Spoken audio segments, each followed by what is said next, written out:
औज़ुबिल्लाहिमिनश्शैतानिर्रजीम बिस्मिल्लाहिर्रहमानिर्रहीम। प्रोग्राम है आपका कारोबार और मैं हूं आपके साथ आपका मेजबान मोहम्मद अली। नाजरीन, अजीब बात है, डिजिटलाइजेशन का दौर तेजी से तरक्की कर रहा है और इसी डिजिटलाइजेशन के दौर के अंदर सबसे बड़ी मार्केट जो बनने जा रही है मुस्तकबिल करीब के अंदर, जिसके लिए अभी एक खासा लंबा सफर तय करना है, वो ऑनलाइन शॉपिंग के हवाले से है। कई लोग ऑनलाइन शॉपिंग के अंदर जो है वो इंटरेस्ट लेते हैं और कई लोग इस वजह से नहीं लेते क्योंकि उनके साथ अक्सर फ्रॉड हो जाता है इस मामले को लेकर। लेकिन अब भी बहुत ऐसी कंपनियां मौजूद हैं जो आपको एक ऐसी प्रोडक्ट ऑनलाइन डिलीवर कर सकते हैं जिसकी वजह से आप मुतमईन हो सके और आपका इत्मीनान जो है वो ऑनलाइन शॉपिंग के हवाले से या ई कॉमर्स के हवाले से जो है वो बरकरार रहे। पाकिस्तान के अंदर ये इंडस्ट्री बहुत तेजी से जो है वो ग्रो कर रही है और इस पे बहुत वाज़ेह तौर पर हुकूमती अहकामात और हुकूमती इक़दामात को भी मद्देनजर रखना बहुत ज्यादा जरूरी है कि किस तरह से इस इंडस्ट्री को मजीद बूम दिया जा सकता है या आगे आने वाले वक्तों के अंदर किस तरह इस इंडस्ट्री को रेगुलेट करने के बाद जो लोगों का इत्मीनान इस पे से कुछ फीसद हटा है उसको भी बहाल किया जा सकता है। अमेज़न के हवाले से कुछ बात करेंगे। पाकिस्तान में इंडस्ट्री मुसलसल तेजी से बढ़ती जा रही है और लोग अपने घरों पर बैठकर लाखों करोड़ों रुपए जो है वो बासानी कमा रहे हैं। बाकायदा इस तरह की कंपनीज बना दी गई हैं, अपने घरों से जो है वो काम किया जा रहा है। जबकि पिछले 3 माह की अगर मैं बात करूं तो पाकिस्तान के अंदर ऑनलाइन ट्रेडिंग जिसे कहा जाता है या ऑनलाइन शॉपिंग जिसे कहा जाता है उसके अंदर 25% का इजाफा देखने में आया है और ये एक अच्छा नंबर है। आगे डिजिटलाइजेशन के दौर में पाकिस्तान की ई कॉमर्स इंडस्ट्री या ऑनलाइन शॉपिंग इंडस्ट्री के हवाले से इसी पर बात करेंगे। हमारे साथ मौजूद हैं, बड़ा कीमती वक्त निकाल कर आए हैं, हमजा अब्दुल रऊफ साहब। आप को फाउंडर हैं टेलीमार्ट के। बहुत शुक्रिया हमजा भाई, आपने अपना कीमती वक्त रियायत किया। हमजा भाई, पहले तो सर बताइएगा, मैं पहले टेलीमार्ट के हवाले से थोड़ी बात करना चाहूंगा। लोगों को, बहुत सारे लोगों को पता है और बहुत सारे लोगों को नहीं भी पता।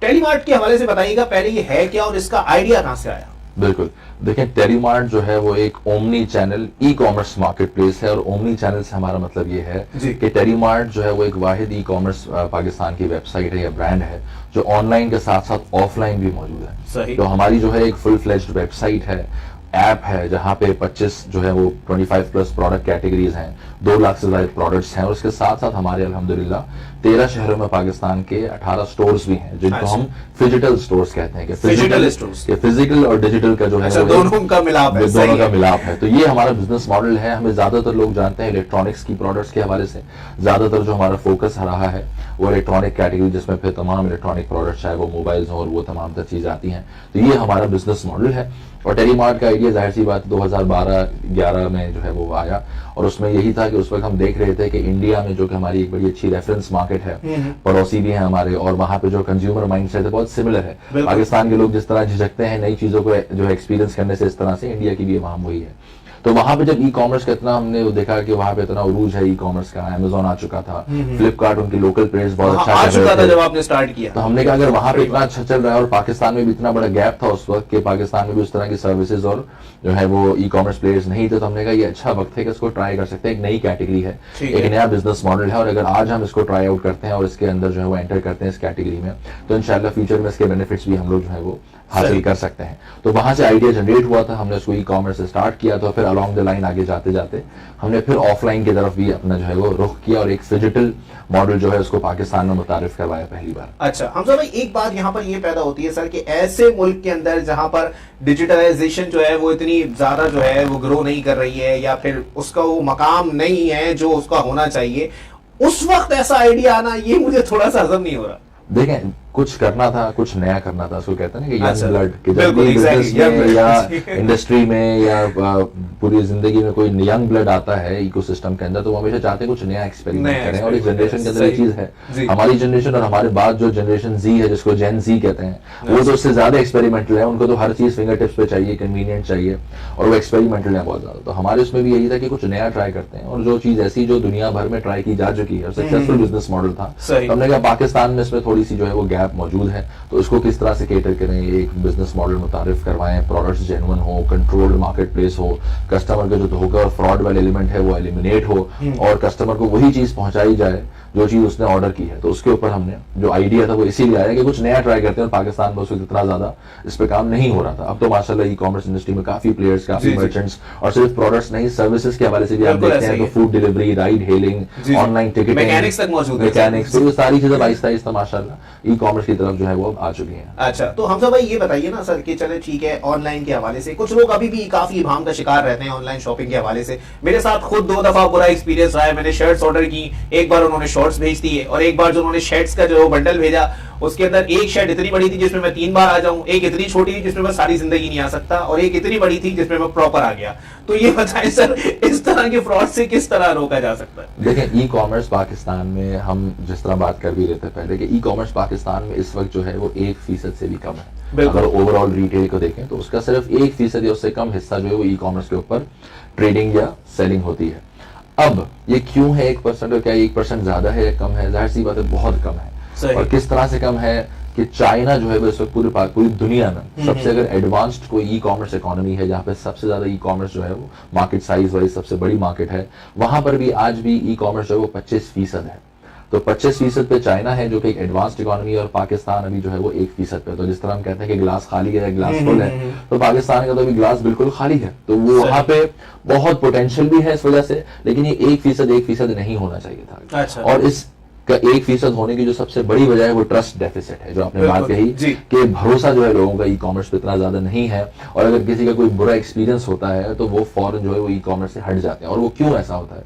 वो इसलिए ऐसा होता है कि जब भी आप कस्टमर को कोई ऐसा बिजनेस मॉडल फराहम करते हैं जो कस्टमर के लिए ऑल्टरनेट है, कि कस्टमर ऑफलाइन खरीदारी कर रहा है, उसके उसमें कोई मसला नहीं है, लेकिन आप उसको अगर कोई ऑफलाइन की जगह ऑनलाइन ऑल्टरनेट दे रहे हैं कि भाई अब आप जिस तरह जिंदगी भर खरीदारी करते रहे उससे हट के अब आप ऑनलाइन की तरफ आए, तो आपने उस एक्सपीरियंस को बहुत अच्छा बनाना है ताकि कस्टमर उस ऑल्टरनेट पर रिटेन रहे, कायम रहे। जिस तरह करीम और बाकी सर्विसेज ने भी लॉन्च किया, तो कस्टमर्स को उनके कन्वेंशनल ट्रांसपोर्ट से हटाकर उनको कहने के बाद इस तरह से भाई ट्रैवल करेंगे पॉइंट ए से पॉइंट बी। तो सिमिलरली यहाँ पर भी जब एक ऑल्टरनेट था कस्टमर के लिए, एक लग्जरी थी, उसके लिए एक ऑप्शन था, और उस ऑप्शन में उसके साथ बुरा एक्सपीरियंस हो तो वापस से ऑफलाइन की तरफ चला जाएगा। तो इसीलिए ई कॉमर्स के अंदर सर्विसेज का जो है वो मयार अच्छा रखना, प्रोडक्ट सही प्रोडक्ट टाइम पर बर वक्त कस्टमर को डिलीवर करना, एक्सपीरियंस अच्छा देना, प्राइसेस भी बहुत बड़ा फैक्टर प्ले करते हैं। अगर महंगा प्रोडक्ट होगा तो कस्टमर जो है यहाँ पे पाकिस्तान में या पूरी दुनिया में बड़े प्राइस सेंसिटिव होते हैं। तो वो एक एलिमेंट है ट्रस्ट डेफिसिट, जिसकी वजह से ई कॉमर्स पाकिस्तान में उस तरह से ग्रो नहीं कर पाया।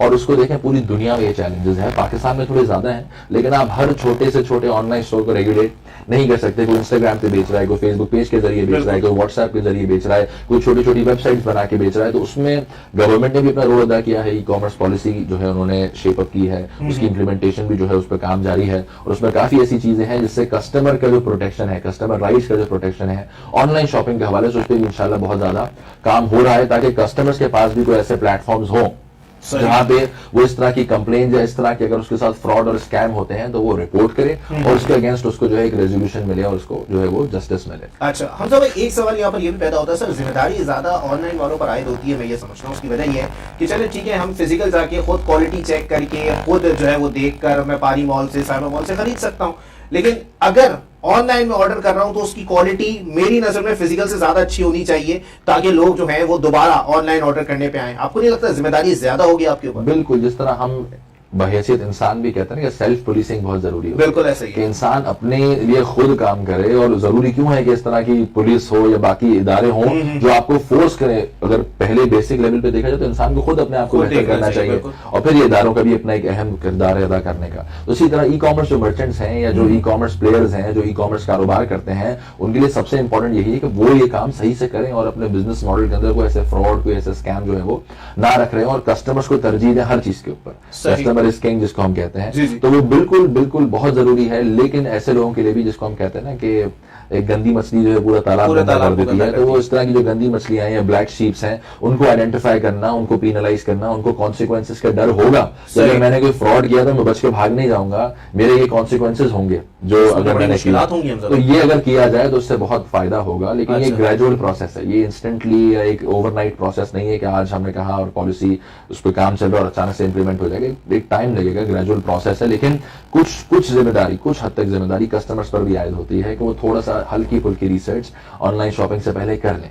अगर वो किसी मार्केट प्लेस से खरीद रहे हैं, किसी बड़े प्लेयर से खरीद रहे हैं जिसका नाम है, जिसके पीछे जो है वो एक लेगेसी है, जिनकी क्रेडिबिलिटी है कि वो इतने सालों से काम कर रहे हैं, इतने सेलर्स हैं, इतने जो है ऑफिसेज हैं, इस तरह की चीजें हैं, तो वहां से खरीदारी को तरजीह दें। वरना फिर दूसरे का स्टोर से ले भी रहे हैं तो अपने आप को सिक्योर रखें, ताकि कैश ऑन डिलीवरी पे उनके रिटर्न प्रोसीजर्स क्या है उस ऑनलाइन वेबसाइट के, उन सबको कस्टमर भी अपनी रिसर्च करें। लेकिन जाहिर सी बात है, मेजर रिस्पॉन्सिबिलिटी जो है वो एक ई कॉमर्स प्लेयर की है, ऑनलाइन स्टोर की है, कि वो कस्टमर्स को प्रायोरिटी बनाए और इस तरह की चीजों से और धोखे फरेब से जो है वो इज्तनाब करें। अच्छा हमजा भाई, आप लोग तो इसको यहाँ पे तकरीबन लॉन्च करने वाले हैं, आप को फाउंडर हैं टेलीमार्ट के, आपको क्या लग रहा है सर मुस्तकबिल करीब में ई कॉमर्स इंडस्ट्री कितनी ग्रूम करने वाली? देखिए, ई कॉमर्स के अगर अभी हम देखें ना लास्ट ईयर से इस साल के फिगर्स, तो ई कॉमर्स का मार्केट साइज जो है वो एग्जैक्टली किसी को नहीं पता। उसकी वजह यह है कि कैश ऑन डिलीवरी सबसे ज्यादा जो है लोग प्रेफर करते हैं, ऑनलाइन जब ऑर्डर करते हैं कि जब मुझे प्रोडक्ट मिले तो मैं उसके पैसे दूं। तो कैश ऑन डिलीवरी के नंबर्स किसी इदारे के पास नहीं है, ना कोई प्लेयर शेयर करते हैं वो नंबर।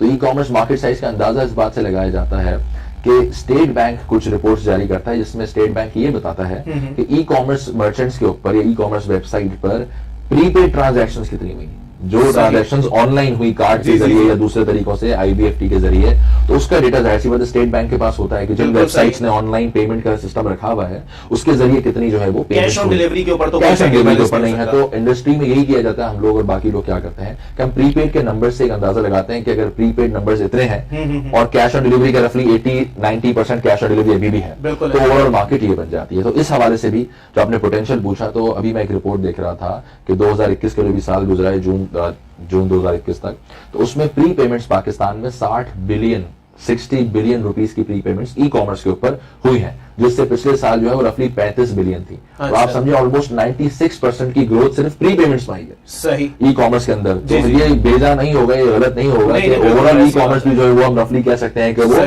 80 से 100% के दरमियान ई कॉमर्स जो है वो ग्रो हुआ है पिछले साल से, और आगे भी ये ट्रेंड देखने को नजर आता है कि अगर इस तरह की हेल्दी ग्रोथ प्री पेमेंट में है तो सोचे कैश ऑन डिलीवरी में कितनी ज्यादा होगी, क्योंकि प्री पेमेंट में जो है वो पाकिस्तान में इतने ज्यादा लोगों के पास इंस्ट्रूमेंट्स प्री पेमेंट के नहीं है, कार्ड्स नहीं है, बैंक पॉपुलेशन बहुत ज्यादा कम है। तो अगर वहां पे इतनी ग्रोथ आ रही है तो कैश ऑन डिलीवरी तो हर आदमी की रसाई कैश ऑन डिलीवरी तक है। और वो 1% समझते हैं हमजा भाई आप? बिल्कुल ऐसा ही है। देखें ना, आपको मैं मतलब 65 बिलियन के बाद भी 1% है मेरे पास। देखें, पाकिस्तान में 2018 या 19 में 250 या 260 बिलियन डॉलर की रिटेल ओवरऑल हुई है।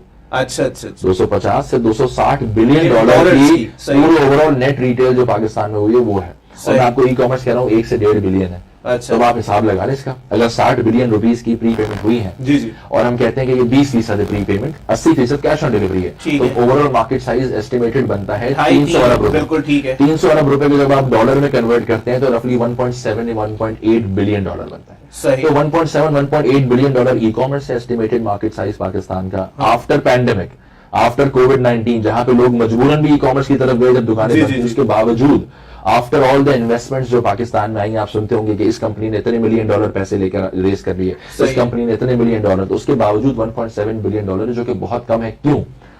वियतनाम का आपने नाम सुना होगा? जी बिल्कुल सुना। वियतनाम की आबादी है 10 करोड़, पाकिस्तान की आबादी है 22-25 करोड़। वियतनाम के अंदर ई कॉमर्स का मार्केट साइज 6 से 8 बिलियन डॉलर है।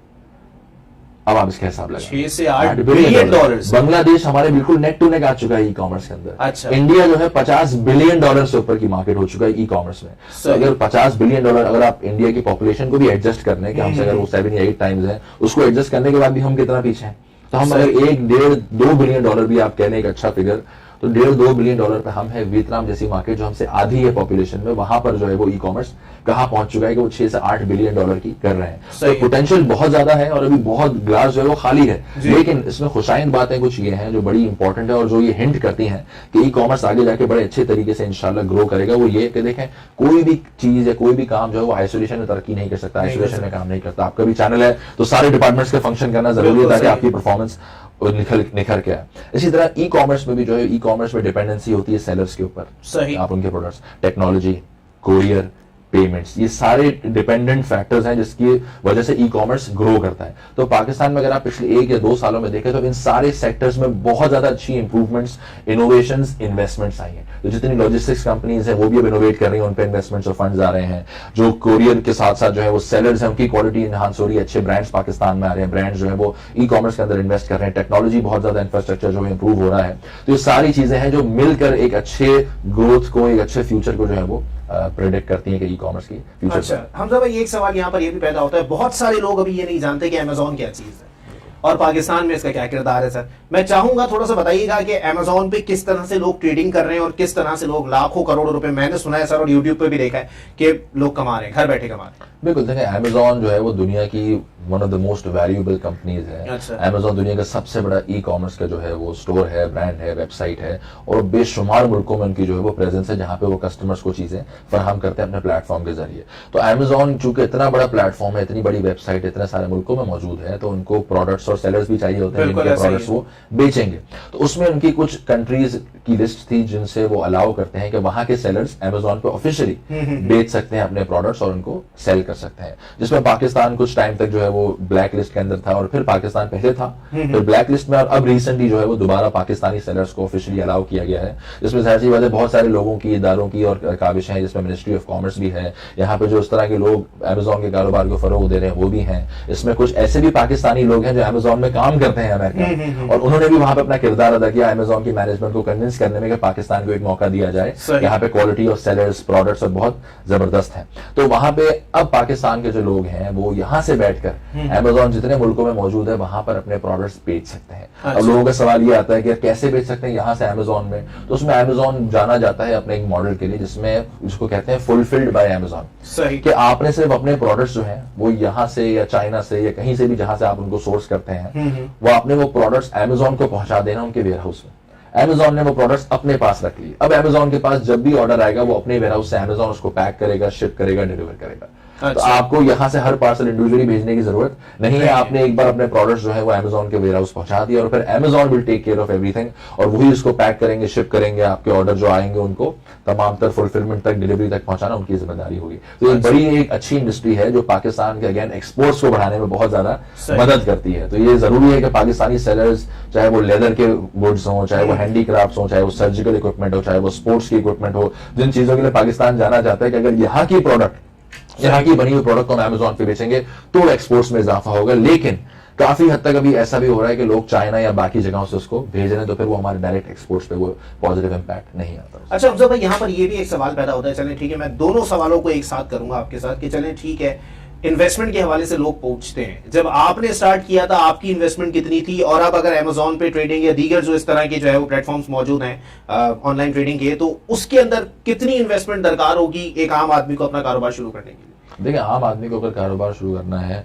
तो इन्वेस्टमेंट का तयन अगर अमेजोन की बात करते हैं तो उसमें सबसे इंपॉर्टेंट ये होता है कि आप कौन सा प्रोडक्ट जो है वो सिलेक्ट करना चाह रहे हैं। और वो प्रोडक्ट सिलेक्ट करने के पीछे भी जो वो बहुत बड़ी साइंस है, जिसकी वजह से आप देखते होंगे कि पाकिस्तान भर में ऐसे बहुत से इदारे हैं जो कोर्सेज कराते हैं, इसकी प्रॉपर क्लासेस करवाते हैं कि किस तरह से आप प्रोडक्ट हंटिंग करेंगे। उसकी वजह क्या है कि जब मैं कह रहा हूँ कि लाखों करोड़ों, लाखों तो नहीं करोड़ों प्रोडक्ट्स जब अमेजोन पर हैं, इतने सारे मुल्कों में, तो कंपटीशन कितना होगा? बिल्कुल होगा। कितने सारे लोग होंगे, एक ही प्रोडक्ट को बेचने वाले लाखों सेलर्स होंगे। तो वहां पे आपने प्रोडक्ट हंटिंग बहुत एहतियात से करनी है कि मैं किस प्रोडक्ट का वॉल्यूम जो है वो एक्सपेक्ट कर सकता हूं अमेजोन से, कौन सी प्रोडक्ट जो है वो ज्यादातर सेलर्स नहीं बेच पा रहे हैं, किस जगह पे अपॉर्चुनिटी है, किस चीज की। तो एक पूरी एक्सरसाइज है जिसके बाद आप इस नतीजे पे पहुंचते हैं कि मैंने कौन सा प्रोडक्ट बेचना है, और वही सबसे इंपॉर्टेंट चीज है। अगर आपने बाकी सारी चीजें के ऊपर वर्किंग करी लेकिन प्रोडक्ट के ऊपर वर्किंग नहीं की तो आप अल्टीमेटली वो चीज है वो रिजल्ट जनरेट नहीं कर पाएंगे। तो अगर आपके प्रोडक्ट ऐसी है जो इतनी ज्यादा एक्सपेंसिव नहीं है, अब हम ऐसे लोगों को भी जानता हूं जो माउस पैड बेच रहे हैं, छोटी छोटी चीजें अभी भी माउस पैड इस दौर में बिल्कुल, तो माउस के जो पैड होता है जिसमें माउस यूज करते हैं, वायरलेस माउस, या इस तरह की छोटी छोटी चीजें या छोटे छोटे जो चाइनीज प्रोडक्ट्स होते हैं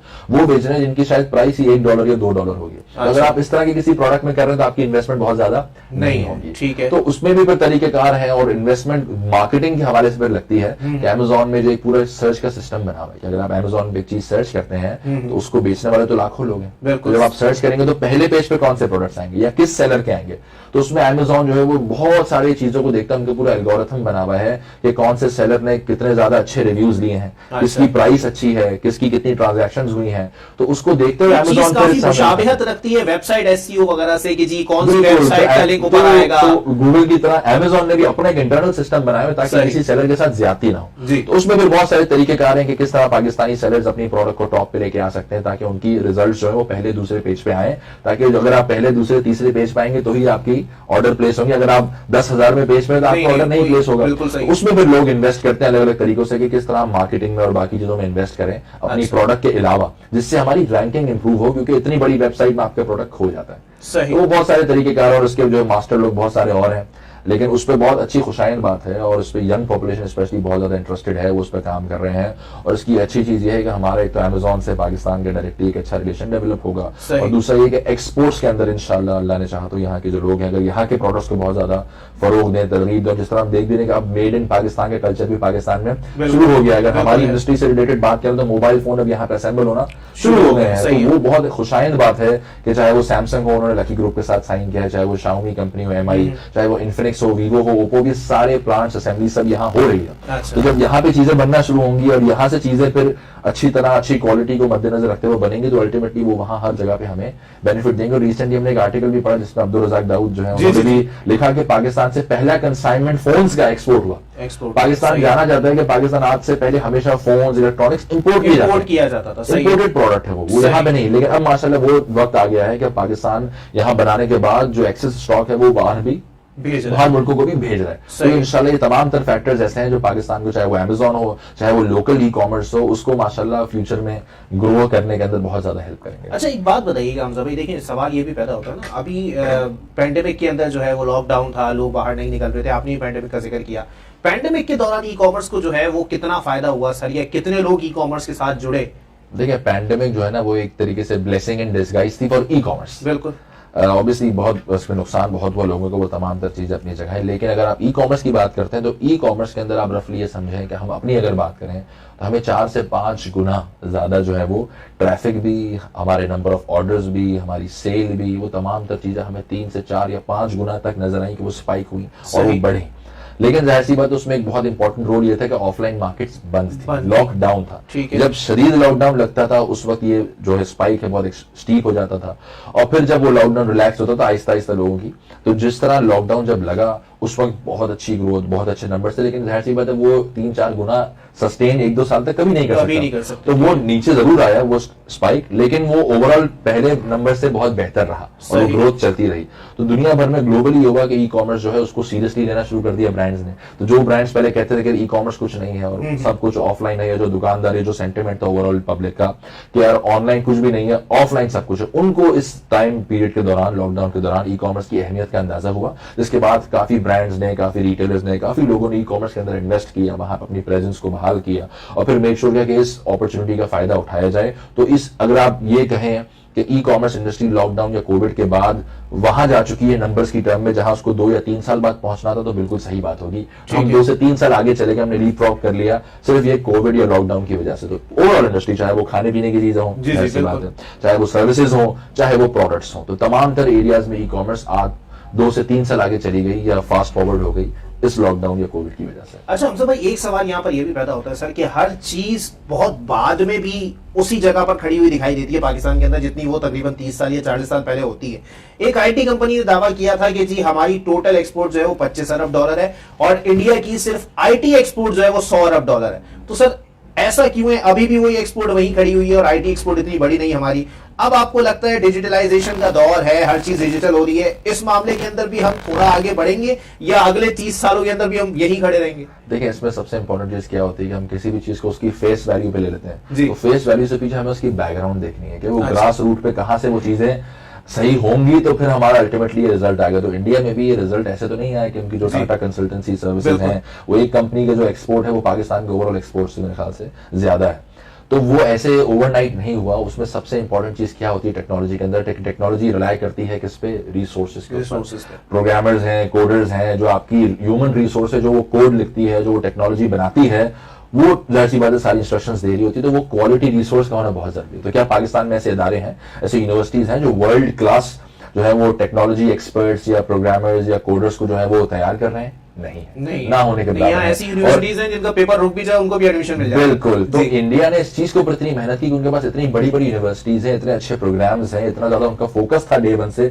तो जो 10 साल पहले उन्होंने चीजें सही की थी उसका रिजल्ट वो आज देख रहे हैं। सही। तो हम आज ओवरनाइट उन चीजों को बेहतर नहीं कर सकते। पाकिस्तान में अगर हमें टेक्नोलॉजी की एक्सपोर्ट्स को बढ़ाना है, टेक्नोलॉजी के ऊपर ज्यादा फरोग देना है, तो अल्टीमेटली ग्रास रूट के ऊपर हमें उसकी रिसोर्सेज के ऊपर, जो यूनिवर्सिटीज है उस पर काम करना होगा, उसकी जो क्वालिटी ऑफ एजुकेशन है, जो करिकुलम है उस पर काम करना होगा। और उसके अंदर हमें हेल्प सबसे ज्यादा कहां मिलेगी कि हम बार बार कहते हैं कि वेस्ट जो है या यूएस जो है या बाकी ममालिक जो है वो पाकिस्तान से 10 साल आगे हैं, और टेक्नोलॉजी में भी वो 10-15 साल हमसे बहुत ज्यादा आगे हैं। तो सबसे अच्छा तरीका इस तरह के केसेस में ये होता है कि आप अगर ये वेट करेंगे कि हमेशा हम 10 साल पीछे रहें, उसमें सबसे अहम किरदार होता है जो पाकिस्तानी एक्सपर्ट्स हैं जो बाहर रह रहे हैं और जिनके एक्सपोजर इस तरह के इदारों में टेक्नोलॉजी कंपनीज बनाए, उनका ये फिर ये रोल बनता है कि वो वहां पे जो चीजें उन्होंने एक्सपोजर जो हासिल किया, जो उन्होंने वहां पे काम किया, जो क्वालिटी ऑफ वर्क वहां पर है, वो पाकिस्तान वापस आए और फिर वो इस तरह की कंपनीज में, टेक्नोलॉजी कंपनीज में मैनेजमेंट पोजीशंस पे आए, चाहे वो यूनिवर्सिटीज भी हो, एजुकेशन का सेक्टर हो, चाहे वो प्रोफेशनल सेक्टर हो, चाहे वो आईटी सेक्टर हो, वहां पे आके अपनी वो खिदमत दें और वो एक्सपोजर दें जो उन्होंने 10 साल आगे की मार्केट्स में हासिल किया,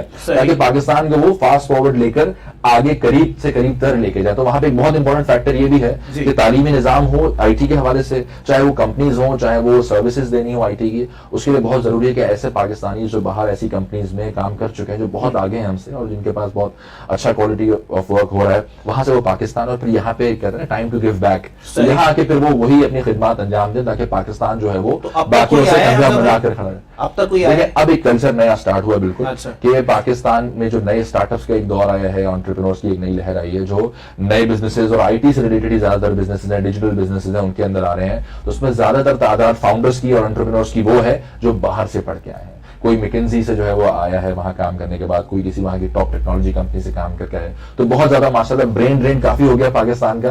अब लोग माशाल्लाह जो है वो वापस पाकिस्तान आ रहे हैं और ऐसी डिजिटल कंपनीज और स्टार्टअप्स और टेक्नोलॉजी फर्म्स में की पोजीशंस पर आके जो है वो काम कर रहे हैं, ताकि पाकिस्तान का जो फ्यूचर है या पाकिस्तान की जो टेक्नोलॉजी के अंदर एडवांसमेंट है उसको इंशाल्लाह मुस्तहकम कर सके। अच्छा हमसे भाई एक सवाल यहाँ पर ये भी पैदा होता है कि चले ठीक है, बहुत सारे लोग देख रहे होंगे और वो यही सोच रहे होंगे कि यार स्टार्ट कैसे लें। स्टार्ट का आप मुझे थोड़ा सा बताइएगा ई कॉमर्स के हवाले जी, ई कॉमर्स के हवाले से कि जी स्टेप बाय स्टेप जो है वो किस तरह से स्टार्ट ले सकते हैं और किन किन चैलेंजेस का सामना कर सकता है ताकि वो ज़हनी तौर पर खुद को तैयार कर सके। ई कॉमर्स अगेन बहुत बड़ी फील्ड है, उसमें आपने देखना तयन पहले ये करना होगा कि आप ई कॉमर्स में कहाँ जाना चाहते हैं। जिस तरह हमने डिस्कस भी किया कि फूड डिलीवरी भी है उसमें, एयरलाइन टिकटिंग भी है उसमें, मैकेनिक की सर्विसेज भी है, घर साफ सफाई उस तरह की सर्विसेज भी अब तो आ गई है कि आप घर पे बुलाए लोगों को साफ करेंगे। तो आपने पहले तयन करना है मुझे कहाँ जाना है। अगर प्रोडक्ट में आप जाना चाहते हैं कि यार मुझे प्रोडक्ट बेचना है, तो उसमें भी दो बड़ी इंपॉर्टेंट चीजें हैं। पहली चीज ये कि आप वही प्रोडक्ट्स बेच रहे हैं जो सब बेच रहे हैं, जिसको कहा जाता है होमोजेनस प्रोडक्ट्स। अगर आप फोन बेच रहे हैं तो वो सैमसंग का है तो वो हर कोई बेच रहा है, सही। या आपका कोई अपना प्रोडक्ट है कि आप कोई हैंडीक्राफ्ट्स बनाते हैं या आपके कोई अपने ऑर्गेनिक प्रोडक्ट्स हैं स्किन केयर के, या आपकी कोई ऐसी चीज है जो आपकी आइडेंटिटी है, आपका अपना यूनिक ब्रांड है। सही। तो अगर आप ऐसे प्रोडक्ट्स में जा रहे हैं जो हर कोई बेच रहा है तो वो थोड़ा ट्रिकी स्पेस है, वहां पे आपको हम रेकमेंड नहीं करेंगे। क्यों? क्योंकि वहां पे बाकी तमाम मार्केट प्लेसेस वो प्रोडक्ट्स बेच रही हैं, तो उनकी प्राइसेस भी आपसे अट्रैक्टिव होंगी। ऐसे ही उनके पास वैरायटी भी आपसे ज्यादा होगी, उनके पास मार्केटिंग भी आपसे ज्यादा होगी। लेकिन अगर आप अपने किसी प्रोडक्ट के अंदर जाते हैं तो उसमें भी बेहतर तरीका ये है कि पहले आप टेस्टिंग के लिए तमाम बड़ी ई कॉमर्स मार्केट प्लेसेस जो पाकिस्तान में काम कर रही है वहां पर अपने प्रोडक्ट्स लगा दें। तो अगर आपको डॉल्मेन मॉल किसी और बड़े मॉल के अंदर दुकान मिल जाए फ्री में अपने प्रोडक्ट को टेस्ट करने के लिए कि यहाँ पे इतने कस्टमर्स डेली आते हैं, इतना फुटफॉल, इतना बड़ा मॉल है, इतना जबरदस्त है, अगर यहाँ पे पहले मैं दुकान खोल के देखूं कि मेरी अगर दुकान सही चल रही है तो फिर मैं इसके साथ साथ अपनी एक अलग दुकान भी किसी जगह पर खोल सकता हूँ कि मेरा एक टेस्ट हो गया। तो ये बहुत अच्छा तरीका है कि आप सिर्फ ये मत सोचें मैंने अपनी वेबसाइट बनानी। क्यों? क्योंकि अगर आप अपनी वेबसाइट बनाएंगे तो वेबसाइट बनाना आसान है, उस पर ट्रैफिक लाना मुश्किल। आप उस वेबसाइट पर ट्रैफिक कैसे लाएंगे कि ऑर्डर्स आए? तो पहले आप टेस्टिंग के लिए, ट्रायल के लिए कि मेरा जो आइडिया है, मेरा जो प्रोडक्ट है जो मैंने शॉर्टलिस्ट किया है कि वो चल रहा है, उसकी प्राइसेस अच्छी हैं, उस पर कस्टमर कैसे रिस्पॉन्ड कर रहा है, आप बाकी मार्केट प्लेसेस के ऊपर उसको लगाएं। उसके कोई चार्जेस नहीं है, कोई रेंट नहीं है, कोई यूटिलिटी के बिल्स नहीं है, कोई अखराजात नहीं है, आपने उसको लगाना है और अगर वो बिकेगा तो आपने उस पर कमीशन देना है। तो वहां पे टेस्टिंग एक अच्छा तरीका है जो बहुत कॉस्ट इफेक्टिव है कि पहले दिन आप कहें कि मैं 4 लाख की वेबसाइट बनाऊंगा और इतने 10 लोग रखूंगा और मैं कोरियर कंपनी से कॉन्ट्रैक्ट करूंगा और फिर डिलीवरी भी खुद करूंगा और ये करूंगा, तो उसमें बहुत टाइम, बहुत ज्यादा चीजें लगती हैं, रिसोर्सेज लगती हैं। बजाय इसके आप टेस्टिंग के लिए पहले दूसरी मार्केट प्लेसेस पे बेचें, वहां पे अगर आपको अच्छा रिस्पॉन्स मिलता है तो वहां पर भी बेचते हैं और साथ साथ फिर अपने भी social media platforms, Facebook, digital और फिजिकल दोनों को साथ लेके चलें, आप ये कहना चाह रहे हैं? नहीं, मैं फिजिकल तो अलग है, फिजिकल तो बहुत कॉस्टली प्रोपोजिशन है ना, दुकान बनाना आपको पता है उसके अखराजात। तो ऑनलाइन बाकी जगहों पर भी बेचें और जी, जी। अपनी भी जो वेबसाइट है सही। वो बनाए। जिस तरह आप देखते हैं कि इतने काफी ब्रांड जैसे जो अपनी वेबसाइट भी चला रहे हैं और बाकी तमाम तर वेबसाइट्स के ऊपर भी अवेलेबल है, ताकि जहां से भी उनको अच्छी सेल, अच्छा रिस्पॉन्स मिल रहा हो। तो इन्वेस्टमेंट की कोई कैद नहीं है सच। अगर आप मार्केट प्लेसेस से बेचना चाहते हैं तो सिर्फ जो प्रोडक्ट आप बेचेंगे, जो आप प्रोडक्ट खरीदेंगे, वो आपकी इन्वेस्टमेंट है। बाकी वेबसाइट किसी और की है, उस पर आपने अपने प्रोडक्ट को डिस्प्ले किया और फिर वहां पे जो सेल्स आएगी उससे आपको कॉन्फिडेंस मिलता है। और जब आपको नजर आता है कि मेरी सेल का वॉल्यूम अच्छा हो रहा है, मेरी प्रोडक्ट पे अच्छा रिस्पॉन्स आ रहा है, अब मेरा टाइम है कि मैं अपनी कमाई में से री इन्वेस्ट करके अपने भी प्लेटफॉर्म्स को बहाल करूं, अपने सोशल मीडिया पेजेस, अपनी वेबसाइट भी बनाऊं उसके साथ साथ, ताकि मेरा जो ओवरऑल वॉल्यूम है अच्छा। अच्छा, एक बात बताइएगा हमजा भाई, कुछ दिन पहले की बात है कि मैं एक YouTube पर एक वीडियो देख रहा था, उसमें स्पॉन्सर मौजूद था और स्पॉन्सर में उन्होंने बताया था कि मैं MBA कर रहा हूं ऐप के जरिए। ये पॉसिबल है कि एजुकेशन सेक्टर के अंदर भी एप्स इस तरह की लॉन्च कर दी जाएं कि वो MBA MA या इस तरह के कोई मामला कर सकें? लेकिन वो वीडियो यहाँ की नहीं थी, मैं आपको क्लियर कर दूं थोड़ा सा।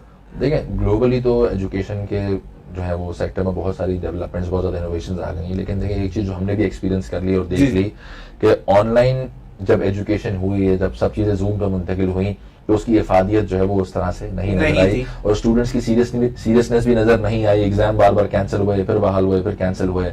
और हमने भी, जो मैं खुद भी मास्टर्स कर रहा था लॉकडाउन के दौरान, अब अल्हम्दुलिल्लाह कंप्लीट हुआ है, तो हमने भी जब वो क्लासेस ली तो वो चीज नहीं निकल के आती जब आप इन पर्सन एक क्लास के अंदर बैठे होते हैं और आप फिर सीख रहे होते हैं, एजुकेशन हासिल कर रहे होते हैं। तो ऑनलाइन एजुकेशन के हवाले से ये क्वेश्चन मार्क पूरी दुनिया में ग्लोबली आया कि वो इफेक्टिवनेस एजुकेशन की नहीं रही जब वो एजुकेशन ऑनलाइन हो गई या उस पर चली गई। तो बिल्कुल ऑनलाइन कोर्सेज डिप्लोमास की हद तक, सर्टिफिकेशंस की हद तक बहुत ज्यादा जरूरी है, लेकिन डिग्री की हद तक आपको कहीं ना कहीं वो पर्सनल, देखें आप इंसान जो है ना, वो क्या कहते हैं कि इंसान एक सोशल एनिमल है। बिल्कुल। अगर आपको एक कमरे में कैद कर दिया जाए, आपसे कहा जाए कि आप सारे दोस्तों से, तमाम फैमिली से ऑनलाइन ही मिलेंगे, सारी चीजें वहां मौजूद हो, लेकिन आप वहां पे 25 दिन नहीं गुजार सकते। बिल्कुल। तो यही डिस्कशन अगर हम ऑनलाइन कर रहे हो तो उसमें इतनी इफादियत नहीं आती। तो सिमिलरली जो आप एजुकेशन आपकी होती है वो निसाब के अलावा जो आप लोगों से इंटरेक्ट करते हैं यूनिवर्सिटी में, नए नए लोगों से मिलते हैं, अलग अलग बैकग्राउंड के लोगों से मिलते हैं, उनसे जो आप चीजें सीखते हैं वो बहुत ज्यादा वैल्यूएबल होती हैं। तो इसीलिए क्लास का होना डिग्री के लिए वहां पर बैठकर टीचर से इंटरेक्शन, लोगों से इंटरेक्शन बड़ी जरूरी होती है, क्योंकि उससे भी आप बहुत सारी चीजें ऐसी सीखते हैं